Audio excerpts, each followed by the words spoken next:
మత్తయి సువార్త 5వ అధ్యాయము 1 నుంచి 3 వచనాలు.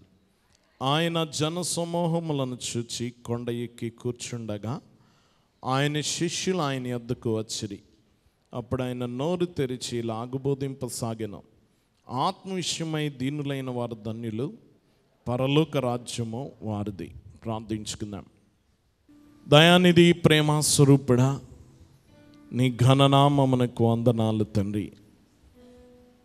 ఈ దినం మేమందరము నీ పాదముల చెంత కూర్చుండి మరేవలి నీ మాటలు వినుటకు సిద్ధపడి ఉన్నాం. ఆకలిగా నేను హృదయమును తృప్తిపరచు దేవుడు గనక వాక్యాహారము కొరకు ఎదురు చూస్తున్న నీ బిడ్డలకు శ్రేష్టమైన నీ మాటల భోజనము వడ్డించము. దేవా, వినే చెవి ప్రతి బిడ్డకు అనుగ్రహించుము. స్వీకరించుటకు అంగీకరించుటకు సిద్ధపాటు దయచేయము. ప్రతి మాట విలువ కలిగినది, వెలగలిగినది గనక మేము బహుజాగ్రత్తగా కూర్చుకొని దేవా,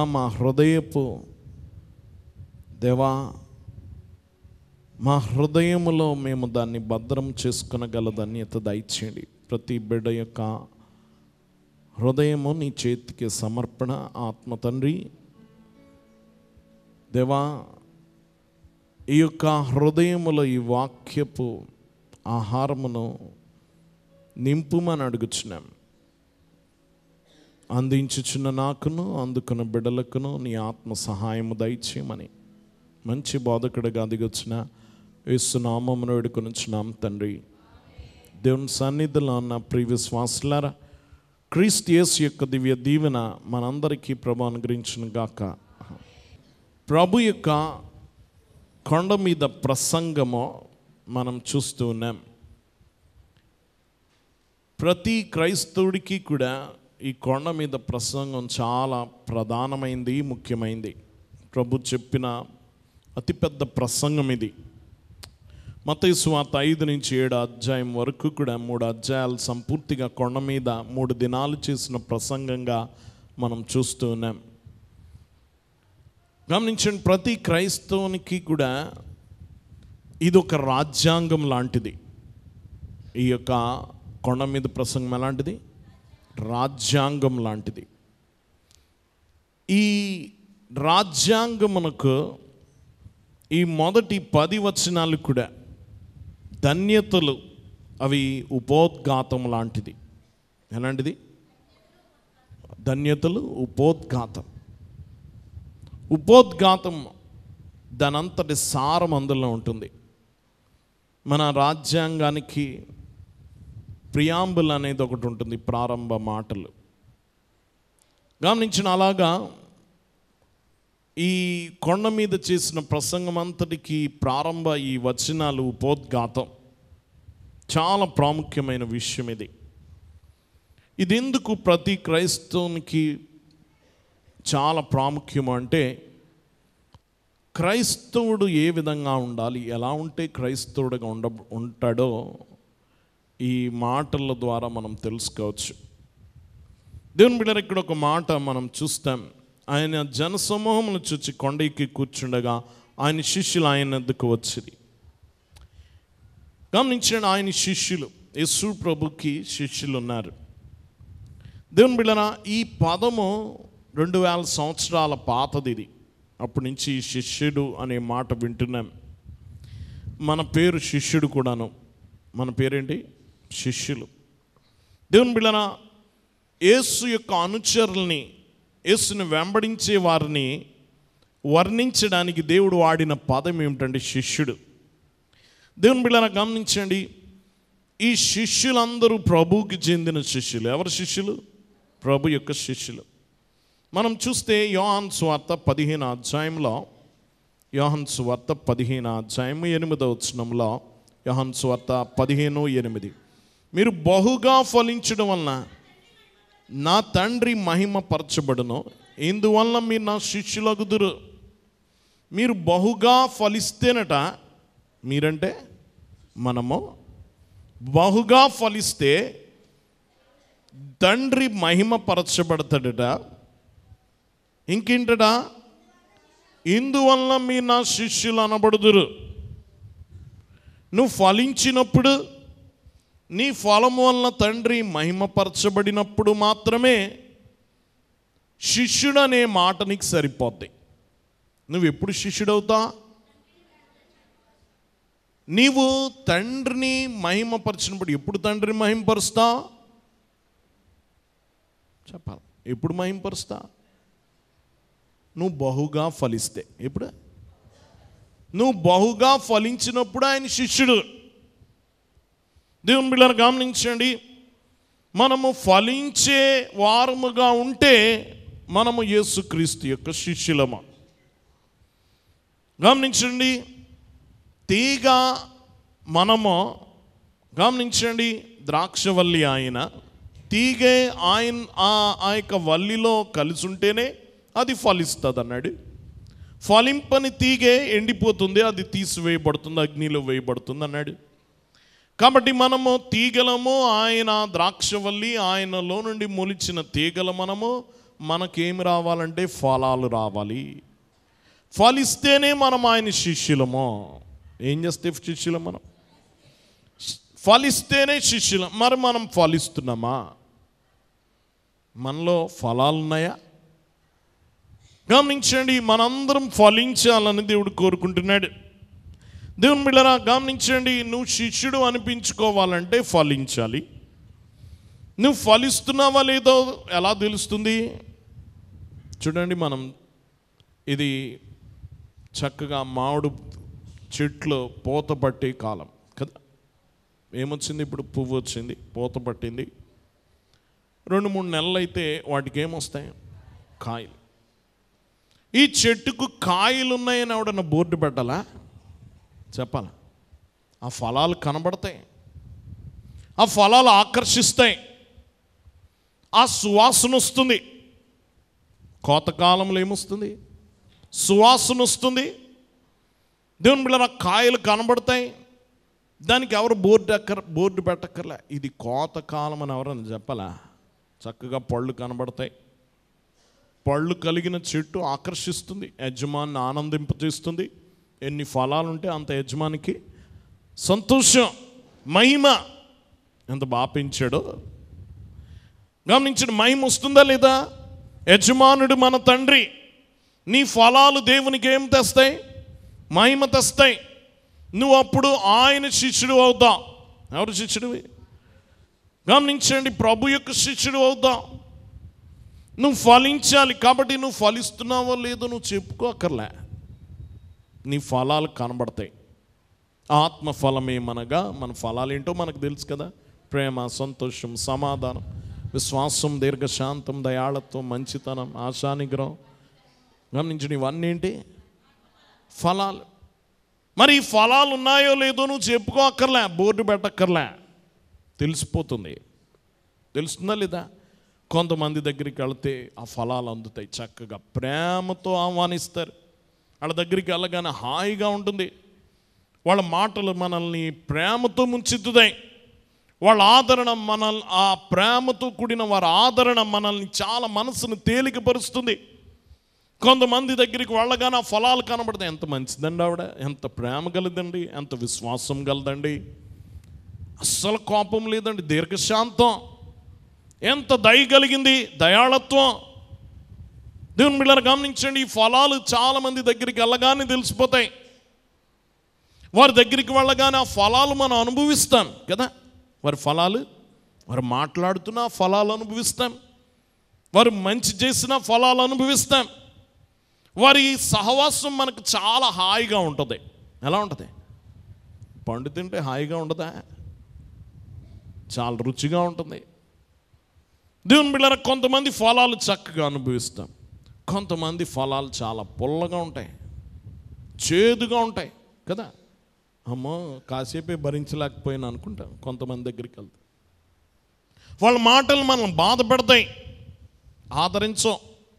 వాళ్ళ మాటల్లో అసూయ కనబడుతుంది, వాళ్ళ మాటల్లో కోపం కనబడుతుంది, ద్వేషం కనబడుతుంది, సహించలేనితనం కనబడుతుంది. కాని ఫలాలు అవన్నీ. శరీర ఫలాలు అవన్నీ కోపము, ద్వేషము, వ్యభిచారము, అభిచారములు, ఇక చాలా చెప్తాడు ఆ ఫలాలు. వీటిని మనం సహించలేం, పారిపోతాం అలాంటి ఫలాలు చూసి కదా. ఏం చేస్తా, అమ్మ నీతో భరించలేమని వెళ్ళిపోతా. కొంతమందికి తప్పదిక పక్కనే బతకాలి. కట్టుకున్న భర్త, కట్టుకున్న భార్య, బిడ్డలు వెళ్ళిపోలేరు కదా మనకులాగా. అమ్మ నీతో బడలేకపోతున్నావు అని వెళ్ళిపోవచ్చు మనం. కొంతమందికి తప్పక అక్కడ బతకాలి. ఇంకా అలాంటి వారి పరిస్థితి ఏంటి పాపం. కాబట్టి మనం ఎలా ఉండాలంటే భరించే విధంగా ఉండకూడదు, అనుభవించే విధంగా ఉండాలి. ఎలా ఉండాలి? మన ఫలాలు ఇతరులు అనుభవించాలి, మన ప్రేమ ఇతరులు అనుభవించాలి, మన సహింపు ఇతరులు అనుభవించాలి, మన దయ ఇతరులు అనుభవించాలి. కానీ కాని ఫలాల, చేదు ఫలాల, నీ కోపము, ఇవన్నీ కూడా గమనించండి, ఇతరులు భరించరానివిగా ఉండకూడదు. దేవుని బిడ్డలారా గమనించండి, నువ్వు మంచి ఫలాలు ఫలించాలి. ఎందుకంటే మనకు గుర్తింపు అది. ఆయన శిష్యులం. ఎవరి శిష్యులం? యేసు శిష్యులం. దేవుని బిడ్డలారా కాబట్టి గమనించండి, నువ్వు శిష్యుడు అనిపించుకోవాలంటే ఆ ఫలాలు ఉండాల్సిందే. దేవుని బిడ్డలారా నిజంగా యేసుకు చెందిన వారు, యేసు యొక్క శిష్యులు ఆ విధంగా జీవిస్తారు. గమనించిన ఆయనతో ఉన్న సంబంధం కారణంగా, ఆయనతో ఉన్న గమనించిన ఆయన యందు నిలిచి ఉండుట కారణంగా వారు చాలా రుచిగా ఉంటారు. మంచి ద్రాక్షవల్లి, ఆ ఫలాలు కూడా చాలా రుచిగా ఉంటాయి. దేవుని బిడ్డలారా గమనించండి, ఆ ఫలాలు కూడా రుచిగా ఉంటాయి. నువ్వు దేనిలో నుండి? యేసు యొక్క తీగలు మనము. కాబట్టి మనం మధురముగా ఉండాలి. మనం శిష్యులముగా పిలువబడుతున్నాం. ఎవరు మనం? శిష్యులు. దేవుని బిడ్డలారా గమనించిన శిష్యుడు అంటే ఏమిటి? ఇదొక ఈ పదం స్కూల్ టర్మ్, స్కూల్లో వాడే పదం. శిష్యుడు అంటే విద్యార్థి.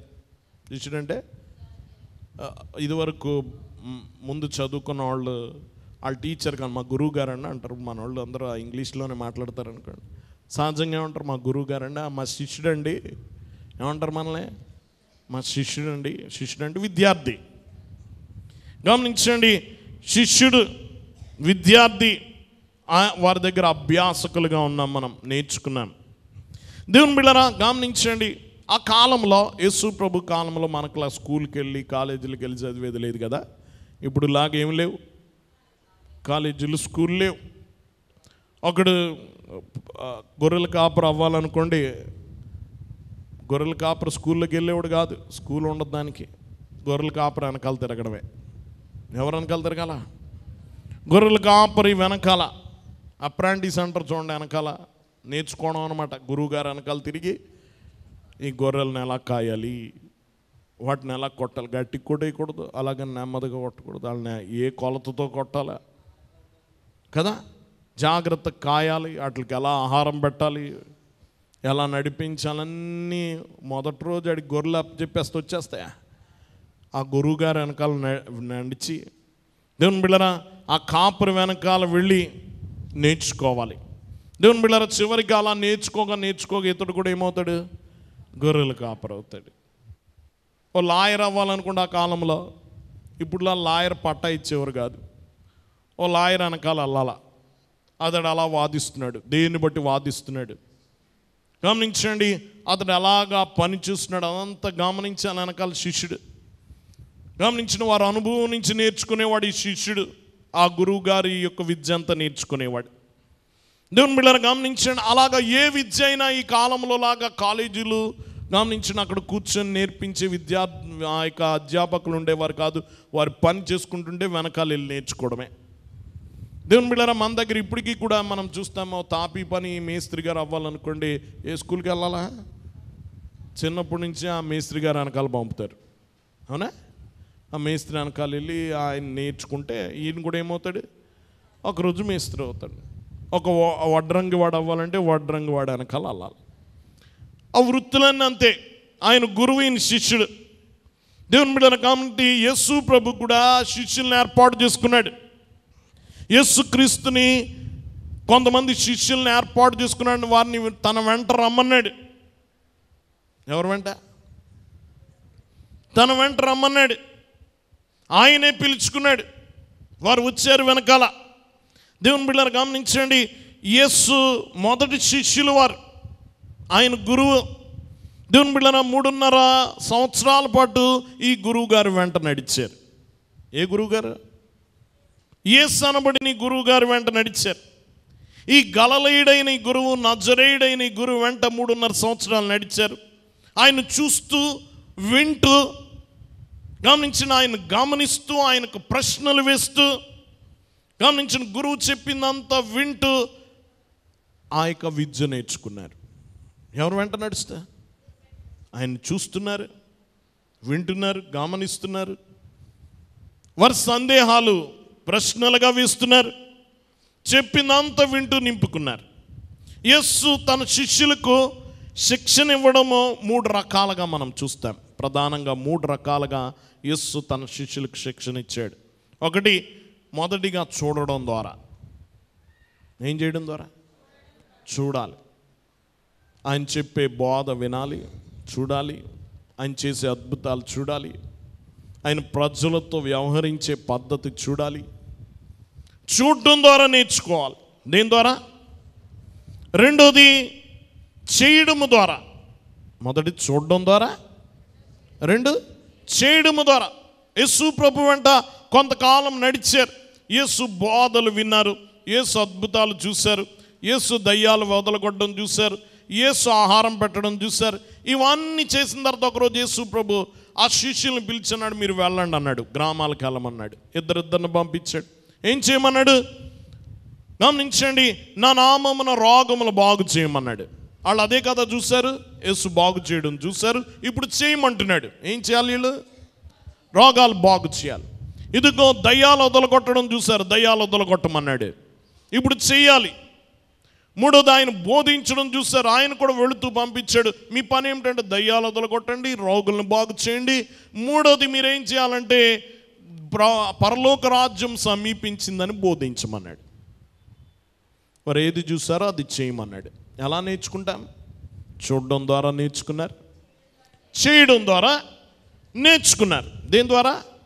చేయడము ద్వారా నేర్చుకున్నారు. మూడోది, బోధించడము ద్వారా. దేని ద్వారా? బోధించడం ద్వారా నేర్చుకున్నారు. ఇది అనేకులకి నేర్పించడం ద్వారా నేర్చుకున్నారు. మత్తయి సువార్త 28:19 ఒక మాట మనం చూస్తాం. 28వ అధ్యాయం 19వ వచనంలో, కాబట్టి మీరు వెళ్ళి సమస్త జనులను శిష్యులుగా చేడి, తండ్రి యొక్క, కుమారుని యొక్క, పరిశుద్ధాత్మ యొక్క నామములోనికి వారికి బాప్తిసం ఇచ్చుచు, నేను మీకు ఏ ఏ సంగతులను ఆజ్ఞాపించుతున్నో వాటన్నిటిని గైకొనవలనని వారికి బోధించుడి. నేనేం బోధించానో వారు గైకొనవలనని బోధించుడి. ఏం బోధ చేయమన్నాడు? యేసు ప్రభు దగ్గర ఏం నేర్చుకున్నారో అది బోధించమన్నాడు. వారి చేత ఏది ఆచరింపజేశాడో అదే వారిని ఆచరింప చేయమని బోధించాడు. దేవుని బిడ్డలారా గమనించండి. కాబట్టి 3 రకాలుగా వారికి తర్బీదు ఇచ్చాడు. ఒకటి, చూడడం. 2, చేయడం. 3, బోధ చేయడం ద్వారా. ఈ 3 రకాలుగా వారికి తర్బీదు ఇచ్చాడు. 2000 సంవత్సరాలుగా సంఘం చేస్తున్న పని ఇదే. ఏం చేస్తుంది? యేసు బోధలు, యేసు అద్భుతాలు నేర్చుకొని నీకు బోధిస్తుంది. నీకేం చేస్తుంది? బోధిస్తుంది. దేవుని మిమ్మల్ని శిష్యులుగా మారుస్తుంది. ఇది ప్రభు చెప్పిన బోధ, ఆయన శిష్యులకు చెప్పిన బోధ. ఈరోజు మనం కూడా నేర్చుకుంటుంది అదే. మనం కూడా ఆయన శిష్యులమే. మనం కూడా యేసు ప్రభు శిష్యులమా కదా? ఒప్పుకోవట్లేదు. ఎవరు శిష్యులే? మన గురువు గారు ఎవరా? యేసు ప్రభువే మన గురువు. కాబట్టి గమనించండి, వాక్యం వింటున్న వాళ్ళరా, మరి శిష్యుడు ఎలాగవ్వాలి? దేవుని బిడ్డలారా గమనించిన, శిష్యుడిని ఎలా తయారు చేయాలి? ఈరోజు విషయం ఇదే. శిష్యుడిగా తయారవడానికి ఏ విషయాల మీద దృష్టి పెట్టాలి? దేవుని బిడ్డలారా గమనించండి, యేసు ప్రభు కొండ మీద చేసిన ప్రసంగంలో మొదటి 10 వచనాల్లో ఉన్న సంగతులు 8 ధన్యతల గురించి చెప్పాడు. ధన్యతలు అంటారు. ఏమంటారు? గమనించండి, గమనించండి, 8 ధన్యతలు. ఆత్మ విషయమై దీనులైన వారు ధన్యులు, దుఃఖపడేవారు ధన్యులు, సాత్వికులు ధన్యులు, నీతి కొరకు ఆకలి దప్పులు గలవారు ధన్యులు, హృదయ శుద్ధి గలవారు ధన్యులు, సమాధానపరచువారు ధన్యులు, నీతి నిమిత్తం హింసింపబడేవారు ధన్యతలు. యేసు ప్రభు ఈ కొండ మీద చేసిన ప్రసంగం, దాన్ని ధన్యతల కొండ అని కూడా అంటారు. ఏం కొండ? కొండ, ధన్యతల కొండ. అంటే ధన్యతలతో మొదలుపెట్టాడు ఈ ప్రసంగం కనుక. గమనించండి, గ్రీకులో ఈ ధన్యతను ఏమంటారంటే బీటిట్యూడ్స్ అంటారు. దేవుని బిడ్డలారా గమనించండి, ఇది చాలా ప్రాముఖ్యమైన బోధ. ఇది దేవుని వాక్యం వింటున్న వాళ్ళరా, ఈ కొండ మీద ఈ ప్రసంగం చెప్పాడు. ఇందాక చెప్పాం కదా, ఈ కొండ మీద చేసిన ప్రసంగం క్రైస్తవ సంఘానికి రాజ్యాంగం అయితే, మొదటి 10 వచనాల్లో ఉన్న 8 ధన్యతలు కూడా ఇది ఉపోద్ఘాతం. ఏంటివి? ఉపోద్ఘాతం అంటే ఇంట్రడక్షన్ అంటారు కదా, దాని అంతటి సారం కూడా 8 వచనాల్లో మనం చూస్తాం. ఇంకొక రకంగా ఇది చెప్పాలంటే, యేసు ప్రభు శిష్యుడిగా ఉండడానికి ఇవన్నీ ఉండాలి. ఏముండాలా? ఈ 8 ఉండాలి.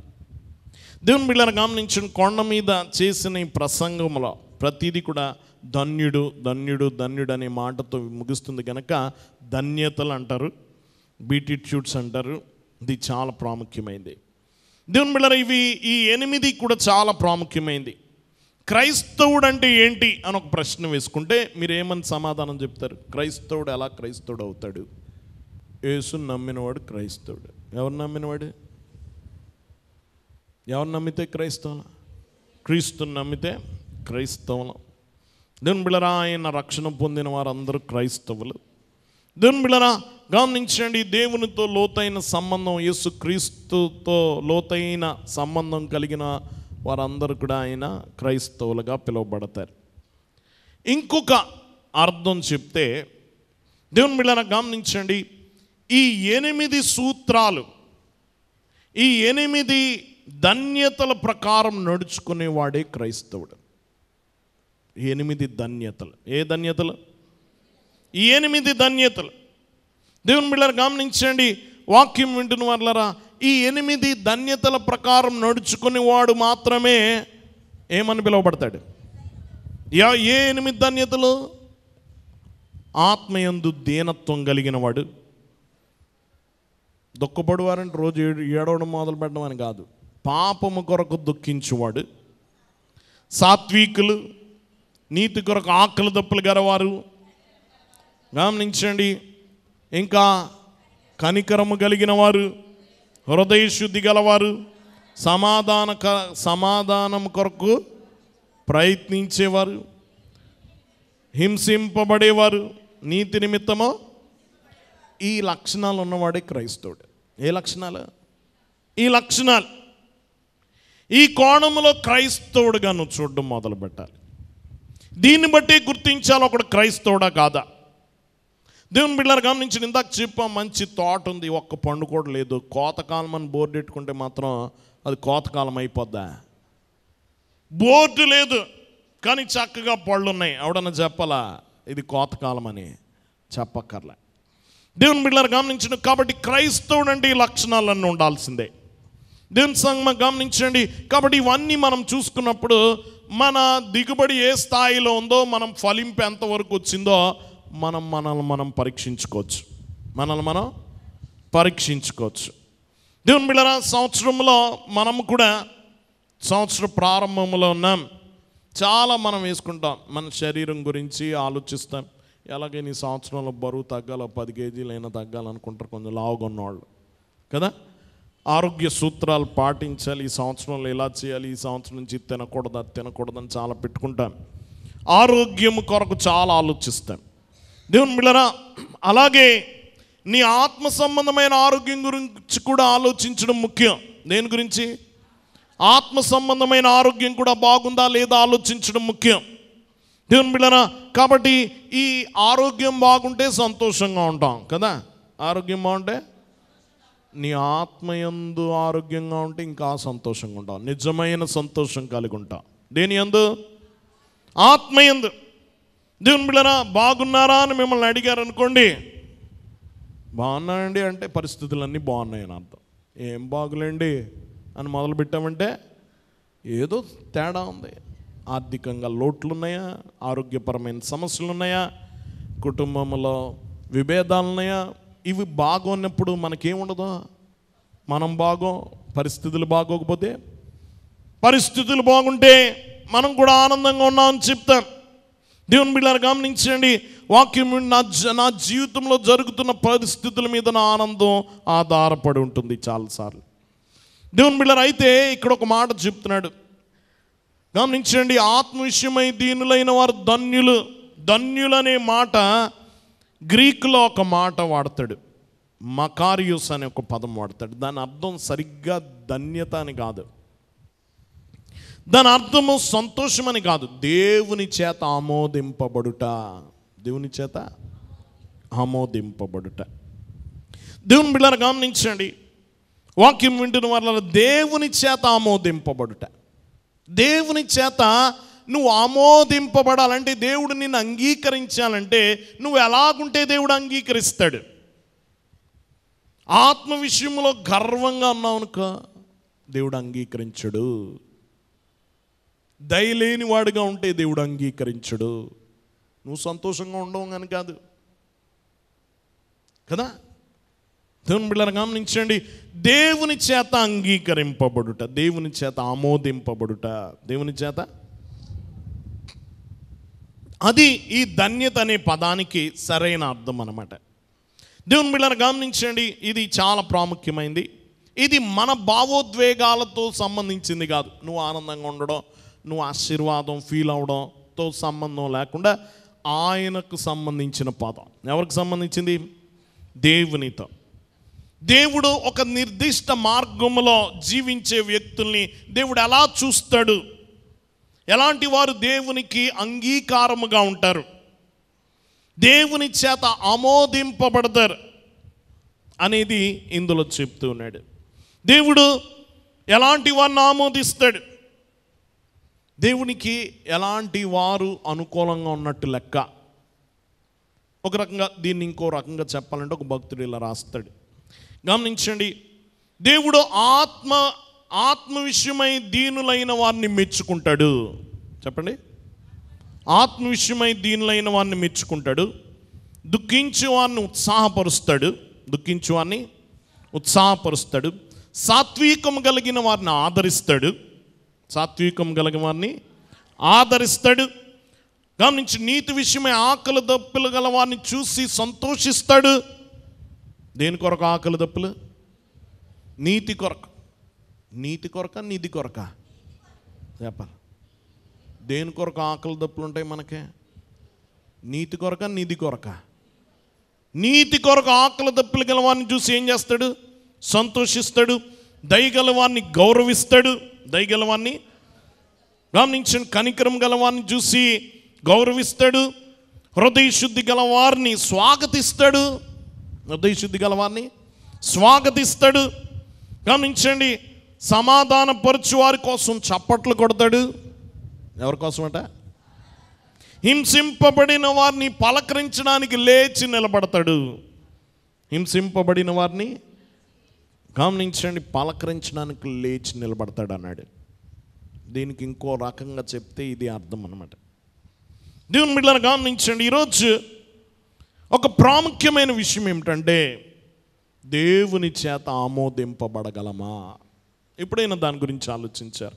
కొన్నిసార్లు కొందరి మధ్య గమనించండి, అంగీకారం లేకపోతే వారి మధ్య సమాధానం ఉండదు. ఒక భార్యకి భర్తకి, నేను నా యజమానితో చేసిన తప్పును బట్టి నేను అంగీకరించలేను అందనుకోండి, యజమానికి ఏముండదు? నెమ్మది ఉండదు, ఆవిడకి ఏముండదు. కొంతమందిని అంగీకరించలేము. దేవుని బిడ్డలారా గమనించండి, బిడ్డలు మనతో సమాధానంగా లేకపోతే ఎలా ఉండదు? మన మనసు నెమ్మది. తల్లిదండ్రులు మనతో సమాధానంగా లేకపోతే సమాధానం ఉండదు. గమనించండి, వారిని అంగీకరించబడకపోతే చాలా అపరాధముగా ఉంటుంది. సహోదరుల మధ్య సఖ్యత లేకపోతే మనసు ఎలా ఉంటుంది? చాలా వేదనగా ఉంటుంది. కొన్నిసార్లు చాలా ప్రాముఖ్యమైన వారిని అనుకుంటాం, లోకమంతా అపార్థం చేసుకున్నా పర్లేదు, నువ్వు మాత్రం నన్ను అపార్థం చేసుకోకూడదు అనుకుంటామా లేదా? లోకమంతా అంగీకరించకపోయినా పర్లే, నీవు నన్ను అంగీకరిస్తే చాలు అనుకుంటామా లేదా? చెప్పాలి. అంత ప్రాముఖ్యమైన వ్యక్తివి, నువ్వు నన్ను అంగీకరిస్తే నేను సమాధానంగా బ్రతకగలను, నువ్వు నన్ను అంగీకరించలేకపోతే నేను బ్రతకడమే వ్యర్థం అన్న ఆలోచనలు కొంతమందిని చూస్తే అనిపిస్తుంది. ముఖ్యమైన వారి దగ్గరగా ఉన్నవారిని చూసి అనుకుంటామా లేదా? ఎప్పుడైతే ఈ దేవుని విషయంలో ఇలాగ అనుకున్నావా? ఎవరి విషయంలో? మీ కుటుంబము, స్నేహితులు ఆమోదము కంటే ఎక్కువగా దేవుని ఆమోదం కావాలని ఎప్పుడైనా అనుకున్నావా? దేవుని బిడ్డలారా గమనించి, నువ్వు పనిచేసే ఆ పని దగ్గర తోటి పనివారి నిన్ను ఆమోదించడం కంటే దేవుడు ఎక్కువ నన్ను ఆమోదించాలనుకున్నావా? దేవుని బిడ్డలారా, నీకు అత్యంత సన్నిహితులు నిన్ను ఆమోదించడం కంటే దేవుడు నన్ను ఆమోదించడం ముఖ్యమని ఎప్పుడైనా అనుకున్నావా? దేవుని బిడ్డలారా, దేవుని ఆమోదానికి ఎప్పుడైనా విలువిచ్చావా? దేవుడు అసలు నన్ను అంగీకరిస్తాడా అని ఎప్పుడైనా అనుకున్నావా? ఈరోజు ఒకవేళ నువ్వు దేవుని చేత ఆమోదింపబడాలి ఈ లోకము కంటే కూడా, ఎవరికంటే కూడా, ఈ లోకము నన్ను అంగీకరించుకున్నా పర్వాలేదు కానీ దేవుడు నన్ను ఆమోదించాలి. ఎవరు ఆమోదించాలి? వీళ్ళు ఆమోదిస్తే మాత్రం వీళ్ళు మనల్ని సుఖపట్టే దేవుని లేదు, వీళ్ళు మనల్ని దీవించలేరు, వీళ్ళు మనకి ఇవ్వలేరు, వీళ్ళు మనల్ని పోషించరు. ఒకవేళ కొంచెం పోషించినా చావు వరకే, ఆ తర్వాత చూసుకోవాల్సిందంతా ఎవరు? నీ భవిష్యత్తు అంతా ఎవరితో ముడిపడింది? దేవునితో ముడిపడింది. నువ్వు ఎవరితో కాపురం ఉండాలా? దేవునితో. ఎవరి సముఖంలో ఉండాలి? నువ్వు ఎవరితో సఖ్యత ముఖ్యం మనకే. దేవుని చేత ఆమోదింపబడాలి, దేవుని అంగీకరించాలి. దేవుని అంగీకారము కొరకైన ఆకలి దప్పులు మనకు ఉండాలి, దేవుని అంగీకారము కొరకైన ఆతృత నీకు ఉండాలి. దేవుని ఆమోదం నేను పొందాలని ఎదురుచుడు. ఒకవేళ నీకు అలాంటి మనసుంటే, దేవుని చేత నేను అంగీకరింపబడాలి అని నువ్వు అనుకుంటే గనక నువ్వు ఇక్కడే మొదలు పెట్టాలి. ఎక్కడ? ఈ ధన్యతల దగ్గరే మొదలు పెట్టాలి. ఎక్కడ మొదలు పెట్టాలి? ఈ ధన్యతల ప్రకారం నువ్వు నడుచుకుంటే దేవుని ఆమోదం పొందినట్టే. ఎవరు ఆమోదం? దేవుని ఆమోదం పొందినట్టే. కాబట్టి ఈరోజు మనము ఈ ధన్యతలు చూద్దాం. ఈరోజు నుంచి 8 వారాలు 8 ధన్యతలు చూడబోతున్నాం. ఎన్ని ధన్యతలు? 8 వారాలు. కాబట్టి గమనించిన ప్రతి ధన్యత మనల్ని దేవునికి దగ్గర చేస్తుంది, దేవుని చేత ఆమోదింప చేస్తుంది, దేవునికి అంగీకారంగా ఉంటాం. ఎవరు? దేవుడు. గమనించిన, ఆయనే నీ పక్షంగా ఉన్నప్పుడు ఎవడు మనకు విరోధంగా నిలబడగలడు? ఆయన నిన్ను అంగీకరించిన తర్వాత ఎవడు తృణీకరిస్తే మనకు నష్టం. కాబట్టి గమనించిన, మనం ఎవరి అంగీకారం కొరకు ప్రాకులాడాలి? దేవుని అంగీకారం. ఒకవేళ నువ్వు దేవుని అంగీకారం కొరకు ప్రాకులాడితే గనక నువ్వు మొదలు పెట్టాల్సింది ఇక్కడే. ఎక్కడ? ఈ ధన్యతల దగ్గర. మొదటి ధన్యత. ఈరోజు ఒక ధన్యత చూద్దాం. ఆత్మ విషయమై, అందరు చదవండి 3వ వచనం. ఆత్మ విషయమై దీనులైన వారు ధన్యులు, పరలోక రాజ్యం వారిది. దేవుని బిడ్డలారా గమనించండి, ఈ ధన్యతలు ప్రారంభించడానికి మొదటిగా దేవుడు తీసుకున్న ధన్యత ఏంటో తెలుసా?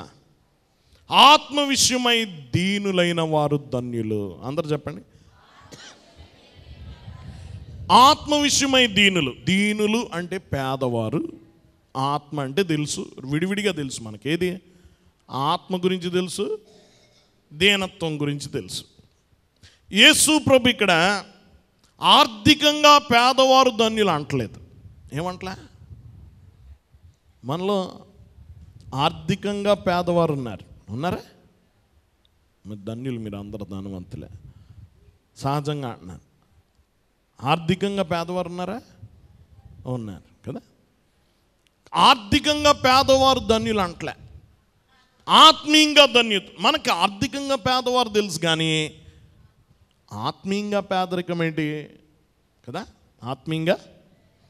దేవుని బిడ్డలారా, ఆత్మ విషయమై దీనులైన వారు ధన్యులు.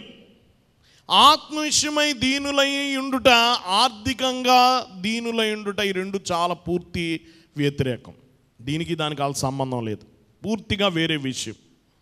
దేవుని బిడ్డలారా గమనించండి, ఆర్థికంగా పేదలు ఈ లోకంలో చాలామంది ఉండొచ్చు. దేవుని బిడ్డలారా గమనించండి, మనము పేదలుగా ఉండాలని ఎవరం కోరుకోం. పేదలైనందుకు ఎప్పుడైనా దేవుని స్తుతించావా? స్తుతించామా? పేదరికం నుండి బయటపడే ప్రయత్నమే మనదంతా. ఎక్కడి నుంచి పడాలా? పేదరికం నుండి బయటపడడానికి నానా కష్టాలు పడుతున్నా. నేను పని చేసినట్టు మా అబ్బాయి పని చేయకూడదు, నేను పడిన కష్టాలు మా అబ్బాయి పడకూడదు కదా, నేను ఆకలి కొన్నంతగా నా పిల్లలు ఆకలి కొనకూడదు, మేము అనుభవించిన పేదరికం నా పిల్లలు అనుభవించకూడదు అని అందరం చేసే ప్రయత్నమే. ఎంత కష్టపడ్డా, ఎన్ని రకాల లోకంలో ఏమి పనులు చేసినా దేని కొరకు? పేదరికం నుండి బయటపడాలని. దేని నుండి? గమనించండి, పేదరికం నుండి బయటపడాలని. దేవుని బిడ్డలారా గమనించండి. కానీ ఆత్మ విషయమై పేదరికంగా దీనత్వం కలిగి ఉండుట అనేది పూర్తిగా వేరే విషయం. దేవుని బిడ్డలారా, ఆత్మ విషయంలో దీనత్వం అంటే నువ్వు సిగ్గుపడుతూ గమనించండి, లేకపోతే తగ్గింపుగా ఉండడమో, లేకపోతే గమనించండి మనము గమనించిన ఆత్మ విషయంలో పేలవంగా ఉండడమో, లేకపోతే గమనించిన నీ సహజ వ్యక్తిత్వాన్ని అణిచివేసుకోవడమో దీనత్వంగా ఉండడం కాదు. గమనించిన లేకపోతే నీ మీద నువ్వు జాలి పడ్డమో అది కూడా ఆత్మ విషయంలో దీనత్వం కాదు. మేము ఎంత టోళ్ళమండి అంటే ఇది ఆత్మ విషయంలో దీనుడా చెప్పాలి. మరి మీ అంత గొప్పడం కాదులేండి అంటే అది ఆత్మ విషయంలో దీనత్వం కాదు, మనకు బడి ఎడుతున్నాడు అని అర్థం, దాని అర్థం. అంతేనా? గమనించండి, తన మీద తను జాలి పడుతున్నాడు అని అర్థం. దేవుని బిడ్డలారా, కాబట్టి చాలామంది ఇలా మాట్లాడుకుంటారు, అబ్బో నేను చాలా తగ్గించేసుకుంటానండి, నేను ఇలా అనుకుంటారు. కానీ అది కాదు. నీ మీద నువ్వు జాలి పడడం పాపమే. ఏది? స్వీయ జాలి. చాలామందికి తెలియదు, సెల్ఫ్ పిటీ అంటారు. స్వీయ జాలి. గమనించండి, అయ్యో నన్ను ఎంత అందరం వదిలేశారండి, నన్ను అందరూ మోసం చేశారండి, నేను ఈ స్థితిలో ఉండడానికి ఏళ్ళ కారణం అండి అని నీ మీద నువ్వు జాలి పడిపోతూ ఉండవు చూసా, అది పాపం. అదేంటి? అది కూడా పాపమే. సెల్ఫ్ పిటీ అంటారు, అలా చేసుకోకూడదు. దేవుని బిడ్డలారా గమనించండి, ఒక రకంగా దేవుడు ఇలాంటి స్థితిలో నువ్వు ఉన్నందుకు దేవుడు కారణం అని తప్పడుతున్నావు. అది చాలా పెద్ద పాపం, దేవదూషణలోకి వస్తుంది. అది కూడా ఇందులోకి రాదు. దేవుని బిడ్డలారా, అయితే ఆత్మ విషయంలో దీనులు అంటే ఏమిటి? దేవుని బిడ్డలారా గమనించండి, ఈ దీనులు, పేదరికం అనేది రెండు రకాలైన పదాలు ఉంటాయి ఈ సువార్త రాసిన గ్రీకు భాషలో. పేదరికము మనలో తెలుగులో కూడా ఉంటుంది. పేదరికం, నిరుపేదలు అంటారు. పేదరికం, నిరుపేదరికం. గమనించండి, మరి గమనించండి, కావాల్సింది కొనుక్కోలేకపోవడం పేదరికం అయితే అసలేమీ లేకపోవడం నిరుపేదరికం. అసలేమీ లేకపోవడం. దేవుని బిడ్డలారా దాదాపుగా అడుక్కునే స్థితికి వచ్చేయడం అన్నమాట. చివరి రూపాయి కూడా లేదు నువ్వు ఖర్చు పెట్టుకోవడానికి. అదేమంటారు? నిరుపేదరికం. ఇక్కడ వాడిన పదం అలాంటిది అనమాట. ఆత్మ విషయమై దీనిలంటే అసలు ఏమీ లేదని అర్థం. అసలేమీ ఇక్కడ ఏమీ లేదు. దేవుని బిడ్డలారా గమనించండి, ఇలా ఉండడము, దీన్ని మనం అర్థం చేసుకోవాలంటే ఒక చక్కని ఉదాహరణ ప్రభు చెప్పాడు సువార్తల్లో. లూకా సువార్త 18వ అధ్యాయంలో మనం చూస్తాం. లూకా సువార్త 18వ అధ్యాయము. లూకా సువార్త 18వ అధ్యాయము 9వ వచనంలో ఒక ఉపమానం ప్రభు చెప్పాడు. గమనించండి, ప్రార్థన చేయటికే ఇద్దరు మనుషులు దేవాలయమునకు వెళ్ళిరి. 10వ వచనంలో వారిలో ఒకడు పరిసేయుడు, ఒకడు సుంకరి. పరిసేయుడు నిలవబడి, దేవా నేను చోరులను, అన్యాస్తులను, వ్యభిచారులైన ఇతర మనుషుల వలనైనా ఈ సుంకరం వలనైనాను ఉండనందుకు నీకు కృతజ్ఞతాస్తుతులు చెల్లించుచున్నాను. వారమునకు 2 మార్లు ఉపవాసము చేయొచ్చు, నా సంపాదన అంతటిలో 10వ వంతు చెల్లించున్నానని తనలో తాను ప్రార్థించుచుంటెను. అయితే సుంకరి దూరముగా నిలుచుండి ఆకాశం వైపు కన్నులెత్తుడికైనను ధైర్యము చాలక రొమ్ము కొట్టుకొనొచ్చు, దేవా పాపినైన నన్ను కరుణించుమని పలికెను. అతనికంటే ఇతడు నీతిమంతుడిగా తీర్చబడి తన ఇంటికి వెళ్ళనని మీతో చెప్పుచున్నాను. తన్ను తాను హెచ్చించుకున్నవాడు తగ్గింపబడిననియు, తను తాను తగ్గించుకున్నవాడు హెచ్చింపబడిననియు చెప్పిన. 2 ఉన్నారు మందిరంలో. ఎంతమంది? 2. దేవుని బిడ్డలారా గమనించండి, ఈ ఈ ఈ యొక్క ఉపమానం ప్రభు చెప్తున్నాడు. ఇద్దరు మనుషులు ప్రార్థన చేయడానికి మందిరానికి వచ్చారు. ఒకడేమో స్వనీతిపరుడు. ఈ పరిసైడు ఎవరు? స్వనీతిపరుడు ప్రార్థన చేస్తున్నాడు. ఏమని? ఒక రకంగా అతను ప్రార్థన చెప్పాలండి, ప్రభువా నేను నిన్ను ప్రార్థించే ఇతర వ్యక్తుల్లా లేను, ఈ సుంకర్లా లేను, నేను అలా లేనందుకు చాలా సంతోషిస్తున్నాను. నేను వ్యభిచారం చేయను, హత్య చేయను, చట్టాన్ని ఉల్లంఘించను, 2 సార్లు ఉపవాసం చేస్తాను, నాకున్న దాంట్లో దశమ భాగం ఇస్తాను. ఒక రకంగా ఏమన్నాడు తెలుసా? ప్రభువా నేను నీ పక్షంగా ఉన్నందుకు నువ్వు చాలా అదృష్టవంతుడు అన్నాడు. ఏమన్నాడు? నాలాంటుడు నీ పక్షంగా ఉన్నందుకు నువ్వు చాలా అదృష్టవంతుడు అంటున్నాడు. ఎవరు? పరిసైడు అంటున్నాడు అనమాట. కానీ అవతల వ్యక్తి సుంకర్ ఏమంటున్నాడు? చాలా బాధపడిపోతున్నాడు, దగ్గరికి రాలేకపోతున్నాడు, పరలోకం వైపు కన్నులెత్తడానికి ధైర్యం చాలట్లేదు, పాపపు భారాన్ని అనుభవిస్తున్నాడు. దేవా పాపినైన నన్ను కరుణించు అని ప్రార్థిస్తున్నాడు. ఇద్దరు ప్రార్థన చేశారు. ఇద్దరు ప్రార్థన చేశారు. దేవుడు ఎవరి ప్రార్థన ఆలకించాడు? సుంకరి ప్రార్థన. దేవుని బిడ్డలారా గమనించండి, అయ్యో ఇతడి ప్రార్థన అంగీకరించలే. ఎందుకంటే ఇతడి ప్రార్థన కాదు. ఎప్పుడైనా ఇంటర్వ్యూకి వెళ్తే రెజ్యూమ్ ఇస్తారు తెలుసా? రెజ్యూమ్ అంటే నేనేమేం చదివాను, 10th ఇన్ని మార్కులు వచ్చినాయి, ఇంటర్లో ఇన్ని మార్కులు వచ్చినాయి, ఇంత బాగా చదువుకున్నాను కాబట్టి నాకు ఉద్యోగం ఇవ్వని రెజ్యూమ్ ఇస్తాడు. ఈయన కూడా ఏమిచ్చాడు? రెజ్యూమ్ ఇచ్చాడు దేవునికి. ప్రభా నేను దశమ భాగంలో రైట్, ప్రభా ఉపవాసంలో రైట్, 10 ఆజ్ఞలు పాటించడంలో రైట్ అన్నీ చెప్తున్నాడు దేవునికి. దేవుని బిడ్డలారా గమనించండి, వాక్యం వింటున్న వాళ్ళరా, ఈయన రెజ్యూమ్ ఇచ్చాడు, ఈయన మాత్రం తన బాధే చెప్పుకున్నాడు. దేవుని బిడ్డలారా గమనించండి,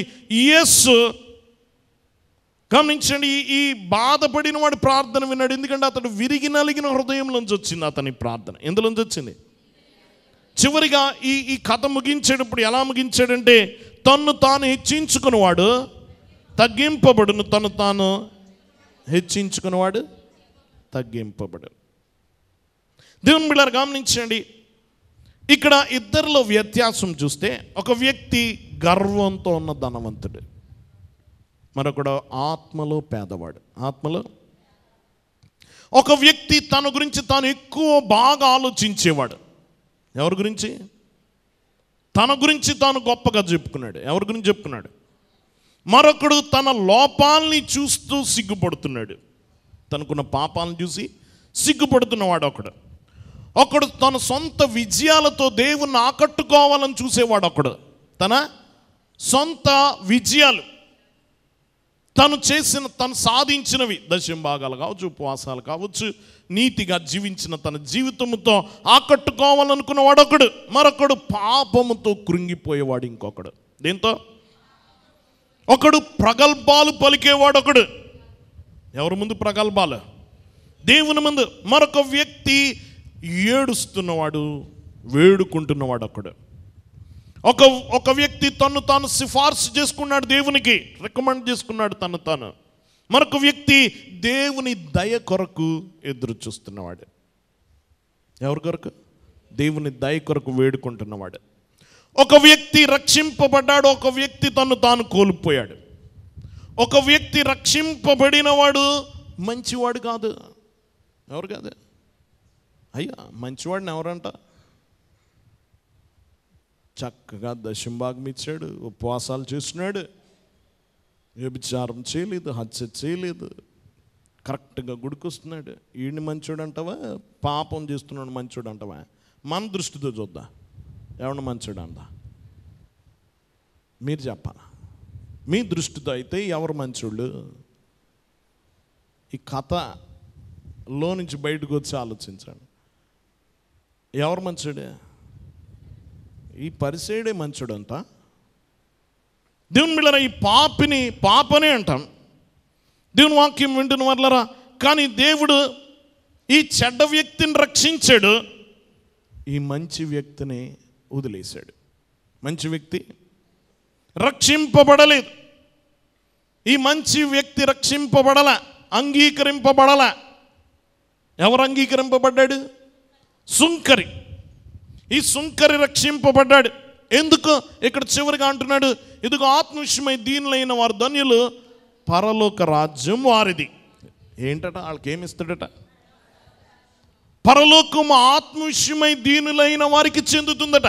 ఆత్మవిషయమై అంటే ఈ పాపులకి చెందుతుంది, ఈ పరిసేడికి చెందల.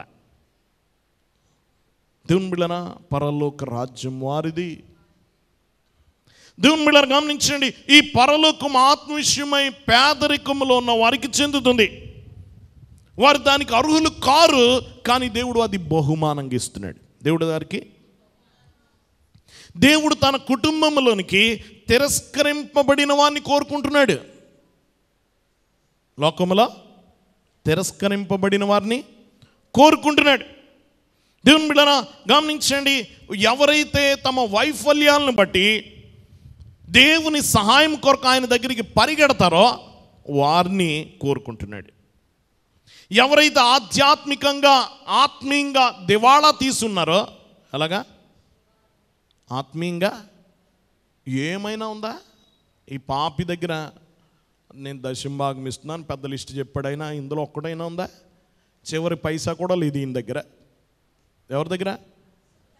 నేను పాపిని, నా దగ్గర ఏమీ లేదు, నిరుపేదని, ఆత్మ విషయంలో నేను పాపిని, నేను ఆత్మ విషయంలో ధనవంతుడు అంటున్నాడు పరిసేయుడు. ఏమంటున్నాడు? గొప్పగా అన్నీ చెప్పుకున్నాడు. నీ దగ్గర ఏముందయ్యా అంటే, నా దగ్గర ఉపవాసాలు ఉన్నాయి, నా దగ్గర దశంభాగాలు రిసీట్లు ఉన్నాయి. ఏ రిసీట్లు ఉన్నాయి? దశంభాగాలు రిసీట్లు ఉన్నాయి, ఉపవాసాలు చేసిన చరిత్ర ఉంది, అన్నీ కరెక్ట్గా నడిచి ఎన్ని ఉన్నాయి. ఈయన గారు చెప్పుకోవడానికి ఏమీ లేదు. ఏమన్నా ఉందా? చివరి రూపాయి కూడా లేదు. దీనుడు, ఆత్మవిషయం లేనెవరు? దీనుడు. ఆయన ధనవంతుడు, కానీ పరలోకం ఎవరికి ఇచ్చాడు? ఈ దీనుడికే ఇచ్చాడు. ఈ తిరస్కరింపబడిన వారిని దేవుడు కోరుకుంటున్నాడు. ఆ వైఫల్యాలను బట్టి నా దగ్గర ఏమీ లేదు ప్రభా అని చేతులు చాచి దేవుని దగ్గర బెచ్చమెత్తుకున్నట్టు అడిగాడు. ప్రభా కనికరించన్నాడు. అన్నీ ఉన్నవాడికి ఇవ్వలేదు, కానీ ఆవిడికి ఇచ్చాడు దేవుడు. ఏమీ లేని వాడికి ఇచ్చాడు. ఇదే చెప్తున్నాడు ఇక్కడ. దేవుని బిడ్డలారా గమనించండి, ఇదిగో దేవా నా దగ్గర ఏమీ లేదు, అన్ని వైఫల్యాలే, నేను అన్ని దగ్గర నేను ఫెయిల్ అయిపోయాను, ఎక్కడ నీతి క్రియలు ఏమీ లేవు, మంచిదేమీ లేదు నాలో, అన్నిటి దగ్గర విఫలమైపోయాను, నేను పాపిని, నువ్వు కనికరించు అని చేయి చాస్తే దేవుడు ఏమేశాడు? పరలోకం వేసాడు. ఏమేశాడు? పరలోకమే వేశాడు. వెంటనే లోపలికి రా, ఈ స్థలం నీ కొరకే అంటున్నాడు. ఇది మొదటి ధన్యత. ఇది ఎందుకు మొదటిగా పెట్టాడు దేవుడు?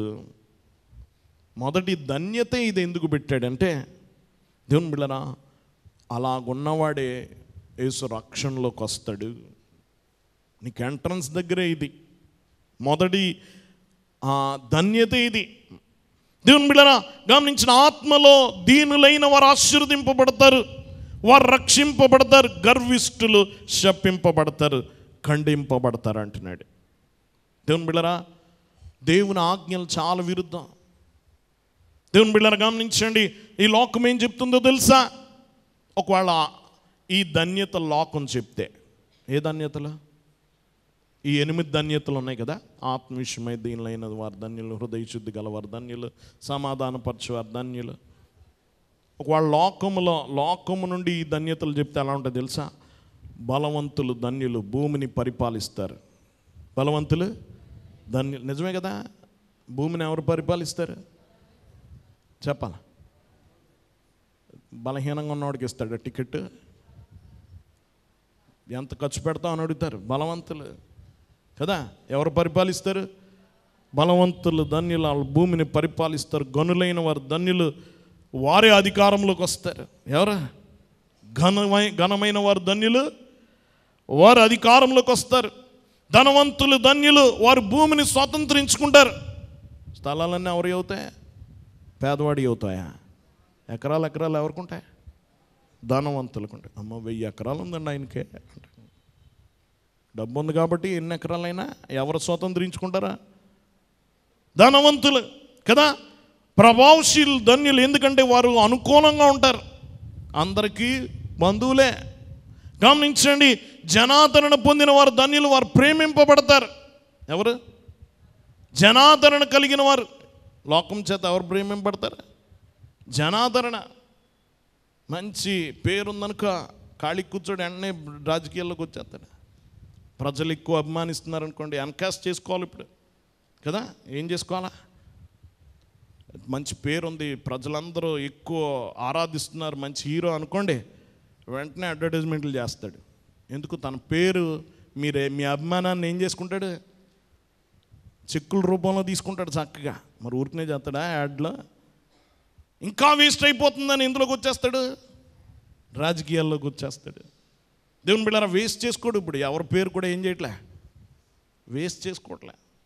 దేవుని బిడ్డలారా గమనించండి, ఇంకా అదృష్టవంతులు, ధన్యులు, అందరూ వారిని అనుసరిస్తారు. అందమైన వారు ధన్యులు, అందరి చేత మెచ్చుకోబడతారు. ఇది లోకం చెప్పే ధన్యతలు అన్నమాట. ఎవరు చెప్పేది? దేవుడు అలా చెప్పడు. దేవుని పూర్తి విరుద్ధం దేవుడు చెప్పేవన్నీ కూడా. ఆత్మ విషయముల దీనులైన వారు ధన్యులు, పరలోక రాజ్యం వారిది. పరలోక రాజ్యంలో వారిది. నీ చేతిలో ఏమీ లేదా, నీకు దేవుడు ఇస్తాడు.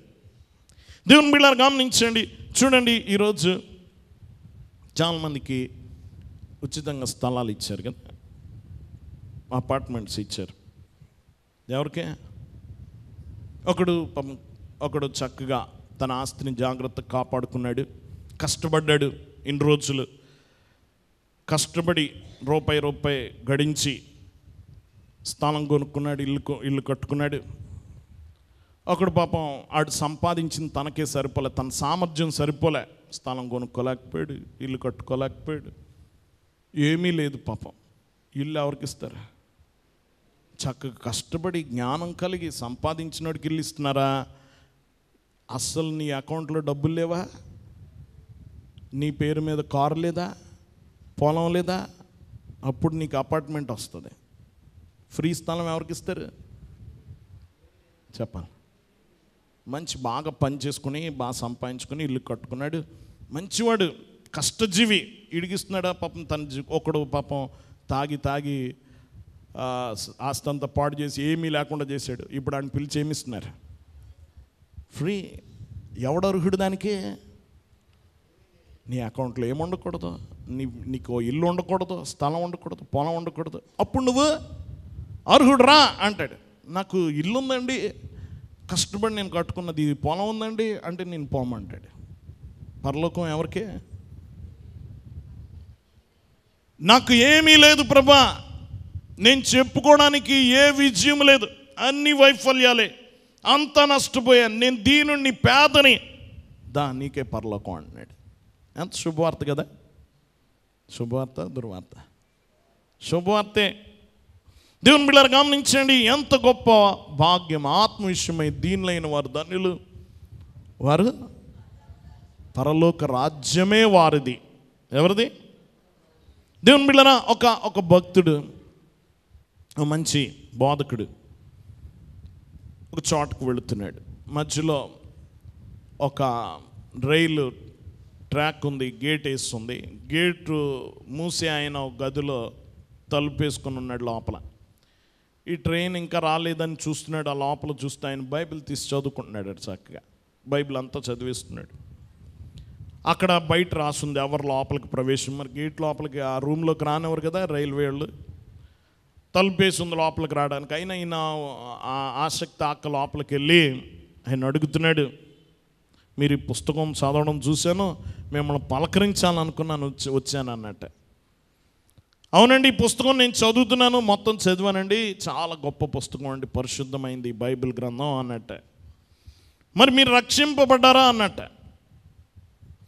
లేదండి, నేను రక్షింపబడలేదు, నేను అంత మంచివాడిని కాదండి, నేనంత మంచివాడిని కాదు, నేను పరలోకంలోకి వెళ్ళే అంత గొప్పవాడిని కాదు, మంచివాడిని కాదు అన్నట్టు. ఈయన అన్నట, ఒకవేళ దేవుడు నీ విషయంలో మినహాయింపించి పరలోకాన్ని ఉచితంగా ఇస్తే తీసుకుంటావా అన్నట్ట. అయ్యో నేనేమన్నా మూర్ఖుడినా, ఉచితంగా ఇస్తే ఎందుకు తీసుకోనా, ఎగిరి గంతేసి తీసుకుంటాను అన్నట్టు. అప్పుడు ఆయన అన్నట్ట, ఇదిగో అయితే వాక్యం చదువుతున్నా కదా చదువు అన్నట్ట. రోమపత్రిక 6:23 చదవమన్నట్టు. చదవండి ఒకసారి. రోమపత్రిక 6:23. ఏలయనగా పాపం వలన వచ్చి జీతం మరణం, అయితే దేవుని కృపావరము మనం ప్రభువైన యేసుక్రీస్తు ద్వారా నిత్య జీవం. దేవుని కృపావరం అంటే ఏంటో తెలుసు? కృప అంటే ఉచితం, వరం అంటే బహుమానం. ఉచిత బహుమానం. ఏం బహుమానం? ఏంటట? యేసుక్రీస్తు ద్వారా నిత్య జీవం అంటే పరలోకం. ఇప్పుడు బహుమానం ఇందాకేమన్నాడినా, ఊరికినే ఇస్తే తీసుకుంటావా అంటే ఎగిరి గంతేసి తీసుకుంటాను అన్నాడు. ఇప్పుడు చెప్పాడు, ఇదిగో అయితే కృపావరం ఏంటట? నిత్య జీవం, ఉచిత బహుమానం. ఇప్పుడు తీసుకుంటావా అన్నట్ట. అయ్యో మీరు అంత గొప్పవారని, మీరు ఎవరు కానీ ఏ మనిషి చేయలేని సహాయం మీరు చేశారు. నేను ఇదంతా చదువుతున్నాను కానీ నాకు అర్థం కాలేదు. నేను నీతిమంతుని కాదు కదా, పరలోకానికి వెళ్ళలేను అనుకుంటున్నాను. నేను పాపం వల్ల మరణం అనేది వస్తే నాకు యేసు ప్రభు ఉచితంగా ఏమిచ్చాడు? పరలోకం ఇచ్చాడు. ఇప్పుడు అందుకుంటావా అన్నట్ట. ఇప్పుడే అందుకుంటానని మోకరించాడట. దేవుడు మనకేమిచ్చాడు? మనం పాపముల విషయంలో చనిపోయి ఉండగా మనకు ఉచితంగా నిత్య జీవం ఇచ్చాడు, పరలోకం ఇచ్చాడు. అదే అంటున్నాడు, ఆత్మ విషయమై దీనులైన వారు ధన్యులు, పరలోక రాజ్యం వారిది, మోక్షం వారిది. ఎంత సులభతరం చేశాడు. నీకేమీ లేదా, నేను ఇస్తానంటున్నాడు. నేను ఇదిగో నీకు అన్నీ ఉన్నాయి ప్రభా అని వచ్చాడు పరిసయ్యుడు. నాకు అన్నీ ఉన్నాయి, నీతిగా జీవిస్తున్నాను, అన్నీ చేశాను. తన గొప్పతనాలు అన్నీ చెప్పుకున్నాడు. బయటికి పోమన్నాడు. ప్రభా నాకేమీ లేదు నీకు ఇవ్వడానికి, నేను చెప్పుకోవడానికి ఒక్క మంచి క్రియ లేదు, ఒక్క మంచి పని లేదు నా జీవితంలో అంటే రా నీకే పరలోకం అంటున్నాడు. ఆత్మ విషయమై దీనులైన వారు ధన్యులు. దేవుని బిడ్డలారా, యేసుక్రీస్తు ద్వారా ఏమిస్తున్నాడు? నిత్య జీవం. ఈ దినమో మనకు కూడా దేవుడు ఉచితంగా బహుమానం ఇస్తున్నాడు. కానీ దానికి అర్హత ఏంటో తెలుసా? నేను ఆత్మ విషయంలో దీనుణ్ణి. నువ్వు ఏ స్థితికి వెళ్ళాలా? దేవుని బిడ్డలను ఒకవేళ నువ్వు గర్వపడితే, చాలామంది మనలో చాలామంది గమనించండి, ఈ పరిసేడు పాత్రకు సరిపోతారు. ఏ పాత్రకే? పరిసేడు పాత్ర. చాలామంది అతడు చక్కగా చెప్పాడు లిస్ట్, మన దగ్గర కూడా లిస్ట్ ఉంటుంది. ప్రభా నేను వాక్యం చదువుతాను, నాకులాగా ఎవడ చదవలేడు. నేను పాట పాడతాను, నాకులాగా ఎవడ పాడలేడు. నా అంత భక్తిపరుడు లేడు, నా అంత మంచివాడు లేడు. మనల్ని బట్టి మనం చాలా గొప్పగా ఫీల్ అవుతూ ఉంటాం. ఆత్మ విషయమై దీనిలో కాదు, మనం దేనిలో దీనిలో కాదు.